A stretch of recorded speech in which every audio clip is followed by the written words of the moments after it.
Cold Case, an Angelica Dale mystery by P.K. Armstrong. Chapter 10. Hi, Mom. Angel, my love, how are things going in Osgood? After I decided to take the case, I did a little research on Stormie's condition. I had already provided Mom with the background on the trial, the strokes, and the stuttering. I realized Stormie was in a very delicate place, and who better to coach me about interviewing her than my mom, Francine Dale, Ph.D. Good. How are you guys? Is Violet running you ragged? My mom giggled. Yes, a bit. But your father and I love her and love being with her, so we think it's worth it. She's such a funny kid. Last night she came home mad at one of her teachers and asked your dad if he had powers of arrest. Mom started laughing all over again, and I joined in. What did Dad say? He said no, and before he could say anything else, she said, I need to call Detective Christopher, and then stomped out. We laughed for a minute until she said, What's up, Angel? Is it quick? I have a patient in 40 minutes. It won't take too long. I was wondering what direction to take with Stormie Gyles. I'm concerned that I will traumatize her further and cause her to have another stroke. There was silence on the other end of the phone, but only for a few seconds. Well, it is a legitimate concern. She paused again, formulating her plan. I think the safest thing you can do is one, conduct the interview where she is most comfortable. Two, interview her when she is most relaxed and alert, most likely early in the day. And three, have an advocate with you, most likely her home health nurse or therapist, who can monitor her and indicate if the interview needs to be halted.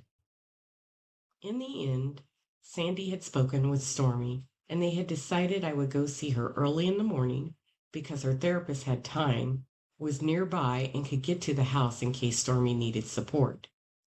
Interviewing trauma patients was tricky, but in Stormie's case, it was a risk because it wasn't if she was going to have another stroke. As far as her doctors were concerned, it was an inevitable event.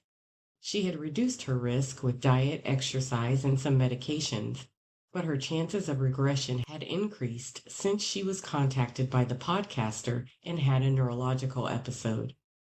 We had decided that Stormie's home was the best place to meet, and when I arrived that morning at 9 a.m. and saw the tranquil property, I could see why. The location was on the outskirts of town but was well connected by paved roads and, a plus for Stormie, a bypass that led to a good hospital. It was an older area where you could see old remodeled farmhouses, large modern homes, and a rare architectural oddity like the house I passed that boasted glass outer walls.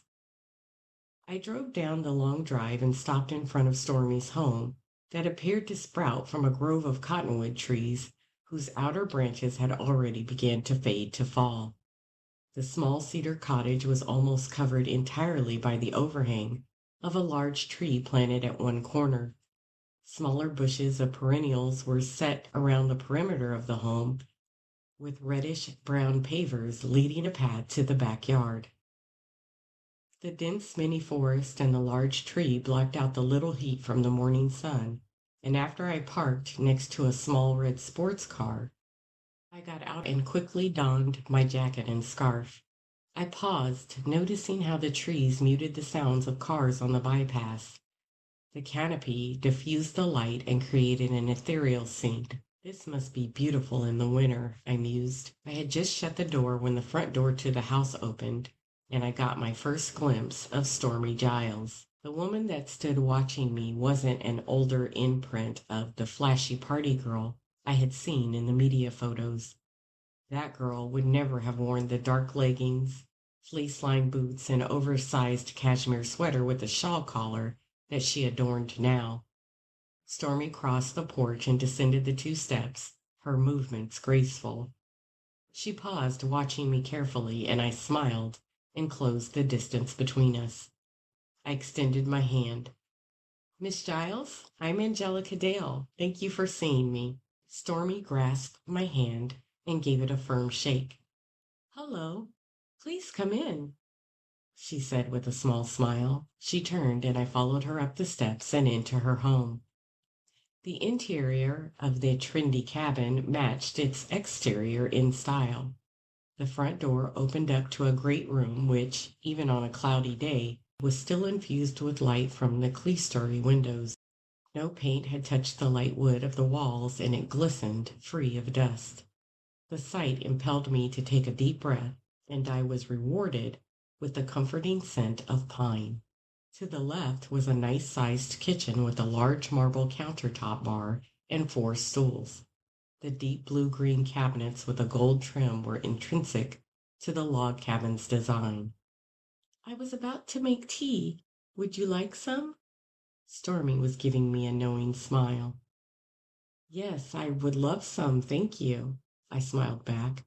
As she turned away to make our tea, I moved closer to the sitting area, which was formed by a couch, chair, and chaise lounge set on a neutral tone rug sprinkled with blues and greens. A flat screen TV was mounted over the river rock fireplace.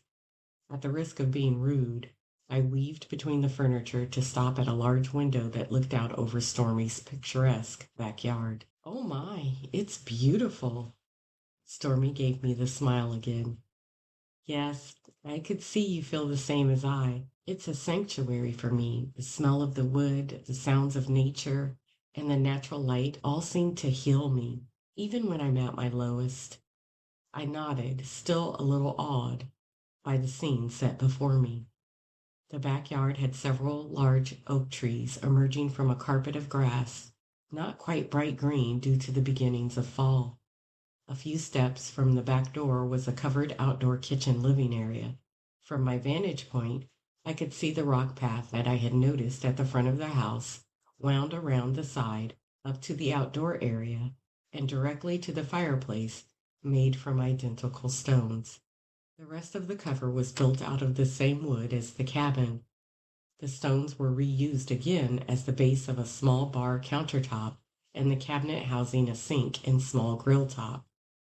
A beautiful couch and chairs, colored in blue, green, and gold, were squared in front of the fireplace. Set in the backdrop of a dreary day, the light glowed from the fireplace, which was in full blaze. The yard that spread out from the boundary of the outdoor living area was slightly manicured with additional trees, rock outcroppings, and paths. Violet would love this oasis, I reflected. So would you like to sit outside? Stormy asked. I turned to look at her and realized she had added a scarf to her ensemble, anticipating my answer. Yes, please. Stormy picked up the tray with tea, apple fritters, croissants, and various cheeses. Would you mind getting the door? She led the way out to the area and set the tea tray on a small coffee table. She gestured to me to select a seat. The radiating heat from the fireplace created a warm circle around the seating area, and I knew my jacket would become too much. I removed my scarf from its pocket, put it on, and took my jacket off, draping it over the chair I chose to sit in. Sugar? Stormy sat poised to complete my request. Yes, please. I watched as Stormy prepared our tea. She did so with grace, but I still noted a slight tremor in her hand. Thank you for allowing me to meet you here, I said gently. Stormy handed me my tea and gave me a direct look. I should be thanking you. You are here because Sandy asked for your help. For me. She paused, picked up her own tea, and took a sip. So, how does this work? She asked tentatively. Slightly confused, I repeated cautiously, how does this work? Stormy nodded. Do you have a set of questions? Do you record me? I smiled. I am not a cop, Stormy, and this isn't a police interrogation. I would like to record you, but I won't if you are uncomfortable with it. Stormy relaxed a bit and sipped on her tea. She nodded as if she made a decision. Sandy trusts you. If you want to record me, you can. I took out my cell and turned on my recording app. How did you and Derek meet? Stormy sat back in her chair with a sad smile and she began.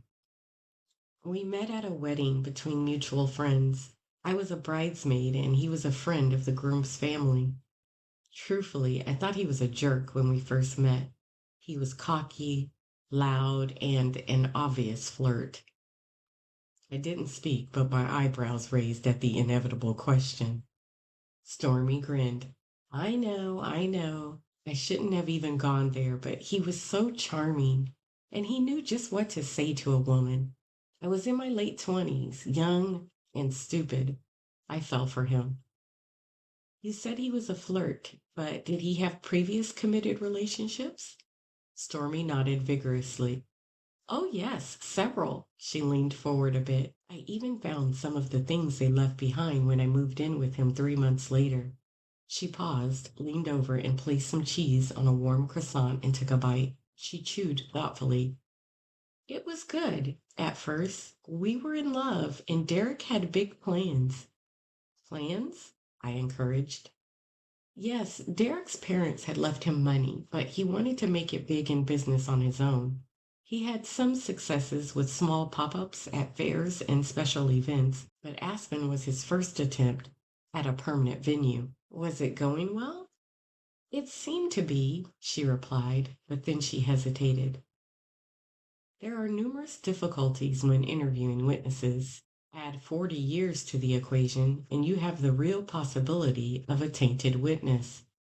The human brain doesn't hear, it interprets. And if a witness is predisposed to believe something and runs an event over and over in their head, often the story becomes what they think happened, not what actually occurred. I knew when Stormy began to hesitate, she was about to give me her interpretation and not a fact. So I decided to steer her away, not because I didn't want to hear what she thought, but because I needed her to be able to distinguish what she knew with what she had concluded after all these years. I reached in my messenger bag and pulled out a notepad. What can you tell me about Bailey Rogers? But, but Bailey? It was the first time she stuttered, and given the brief introduction she gave me about Derek, I took a leap at why. Maybe if I told her what I already knew, it would relieve her of the anxiety of keeping a secret. Yes, Bailey, the server. You did know all of the employees, didn't you? Yes, I would go to the Aspen Club all the time to see Derek or help out. I didn't speak. I drank my tea, ate some cheese and a croissant. I looked at Stormy directly, smiled, and spoke quietly to soften my words. The news stories that I read stated that there was trouble between you and Derek. The prosecutor accused you of going to the club and having a fight. Supposedly, during that fight, you accused him of sleeping with one of his employees. Did you think it was Bailey? Stormy dropped her head and stared at her lap. When she spoke next, the stutter was gone. Yes, she sighed. She was so young and beautiful, and I wasn't anymore. What else can you tell me about her? Did she have family? Stormy nodded and spoke clearly. She had a mother and a sister. I don't think they had a lot of money. If I remember correctly, her mother was ill, and Bailey worked in the evening and went to nursing school during the day. I nodded, pleased. Stormy seemed to be relaxing. Was there another reason you thought Derek was having an affair with her? She was young, beautiful, smart, and ignored all the other men at the club. It didn't make sense. I could have slayed dragons if I had her looks. And Derek was so protective of her. He would loan her money. Stormy's eyes had a little fire, and she had become indignant. Loaned her money? Did she pay him back, or did she owe him at the time of the fire? I'm not sure. I don't know exactly how much he loaned her, even. Stormy's ire evaporated. If I'm honest, I never even saw them together. I guess once I decided something was going on between them, my mind just blew the whole thing out of proportion. I gave Stormy a big smile. It happens to all of us. Would you describe her as honest and dependable? Oh, yes, always showed up on time, always came in when asked, and I would have never worried about her stealing from the register. I nodded my head as I moved on. And Corey Rowe? Stormy had put down her tea and leaned forward with her head resting on her hand. She thought for a minute, tapping her lips with a finger. Corey the musician. Well, he was a bartender, but a musician at heart. If I remember correctly, he was kind of random. You were never sure if he was going to do what you asked him, and when he did follow through, it was usually last minute. He also had some questionable friends. What do you mean by questionable? I guess I should correct that to questionable looking friends, Stormy said honestly. I nodded. Now she was thinking how I needed her to think, distinguishing between what she knew and what she thought. She continued. Corey was popular. He made friends with patrons, and sometimes he was quick to call people friends that he probably shouldn't have. Do you mean he was quick with his loyalties? Stormy nodded. Exactly. He was working one night and a fight broke out in the parking lot. He ran out and stopped these guys from wailing on this guy. After that, every time the guy came into the club, he comped him drinks. Come to find out a month later, the guy was reaching into the till and taking money when Corey wasn't looking. His other friends would come in unshaven and tatted up like Corey. They would overdrink and hassle the women in the club. Derek had to ask them to leave several times. I thought for a moment. Did it ever become heated? Heated? Yeah, when he kicked them out, did they ever get physical or make threats? Yeah, a little bit. They shoved back and forth, yelled, and made it harder for Derek and Corey to get them out of the door, but they eventually left. They would come back, and Derek would let them in as long as they were behaving. She looked at Angel. Do you think one of them came back and set the fire? I shrugged.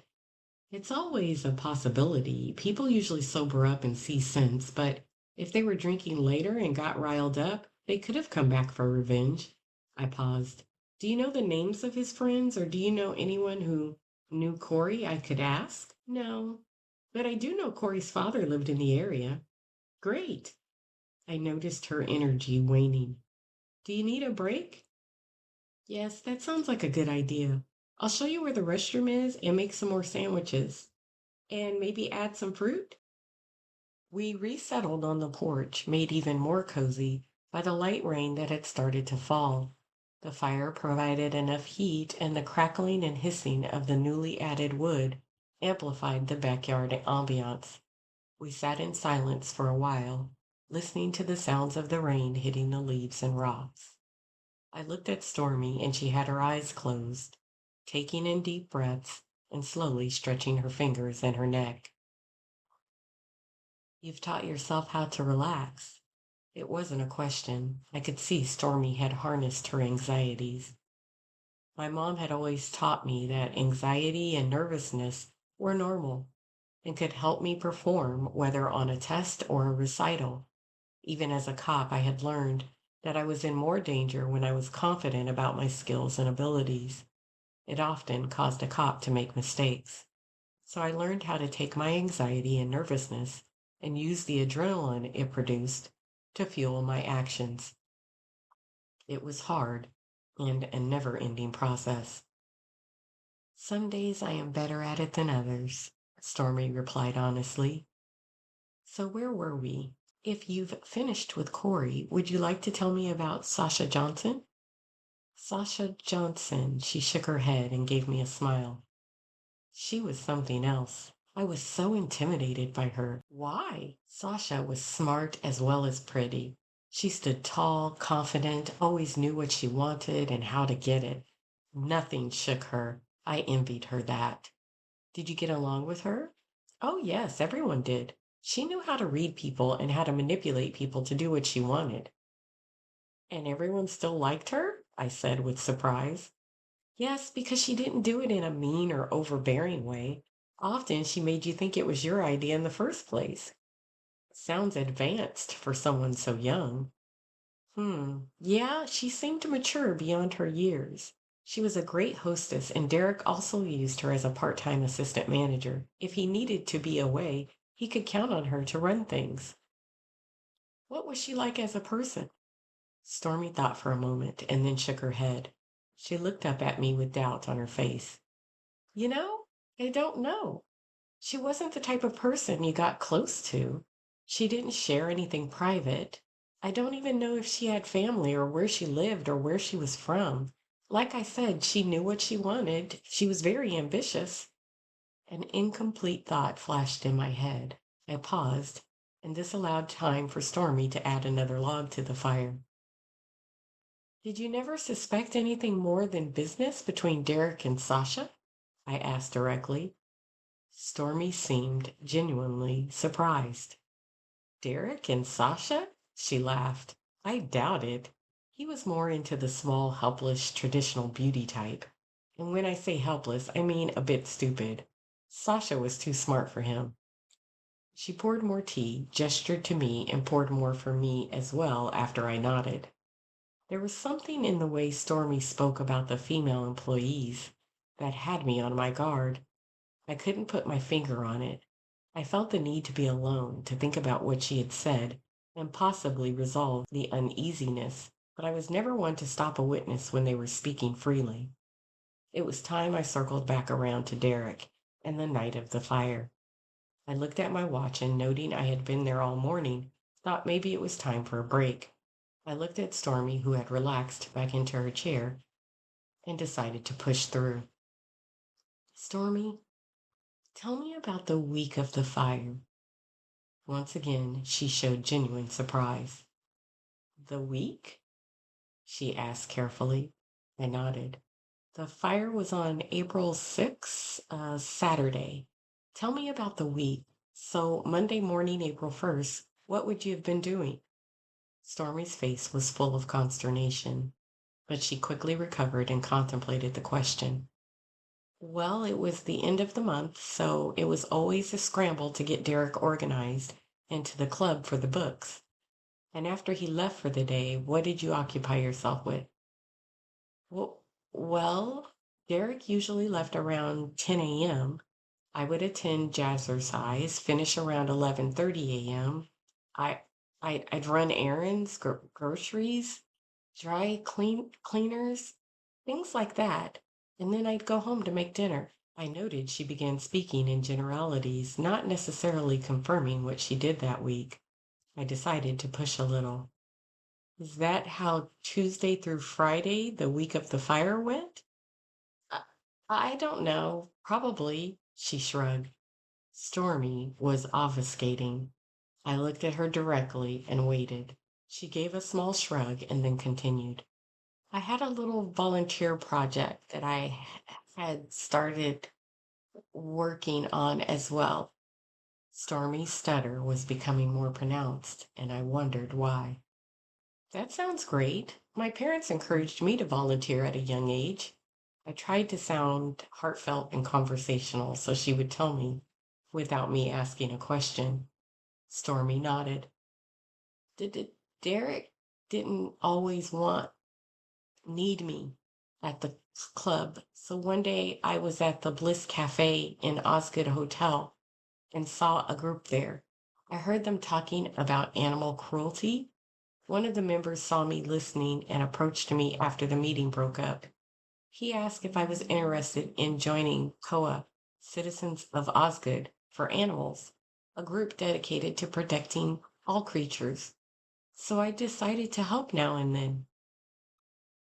Interestingly, Stormy's stutter had subsided when she spoke of her volunteer work, although she was clearly embarrassed about something.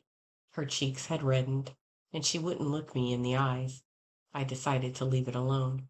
I could find out more about Koa later on my own.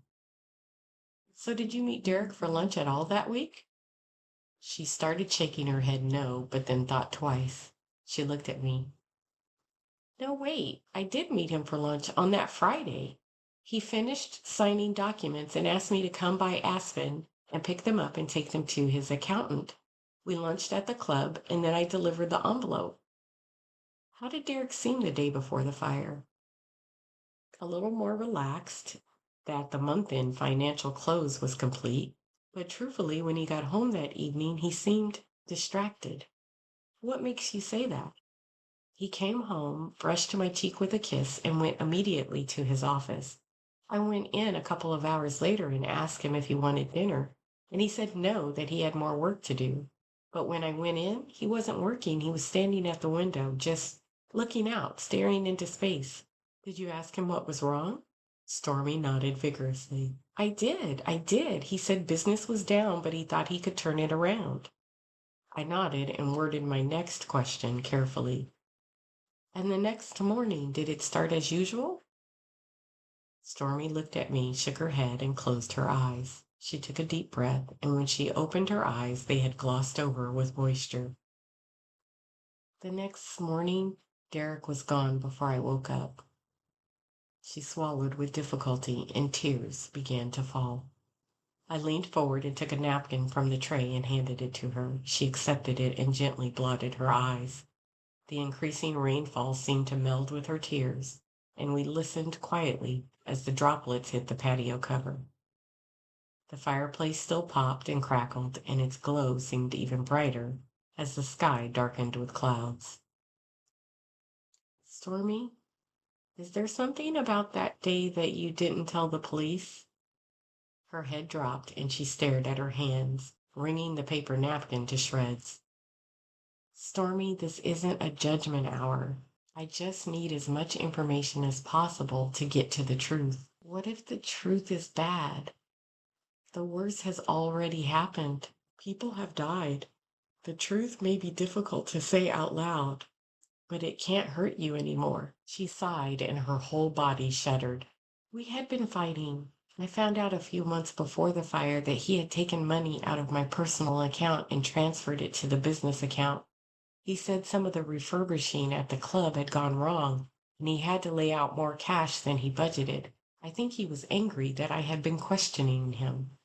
The night before the fire, he left a note. He took a bag and said he was going to stay somewhere else until I found another place to stay. And you didn't tell the police because you felt it would support their theory that you had fought violently and struck him before setting the fire. Stormy nodded sadly. I leaned forward and dropped to my knees in front of her. Grabbing both of her hands, I tugged on them a little bit to get her to look at me. Stormie Gyles, did you kill 4 people the night of April 6, 1985? Stormy looked at me wide-eyed. No, Angel, I did not, she whispered.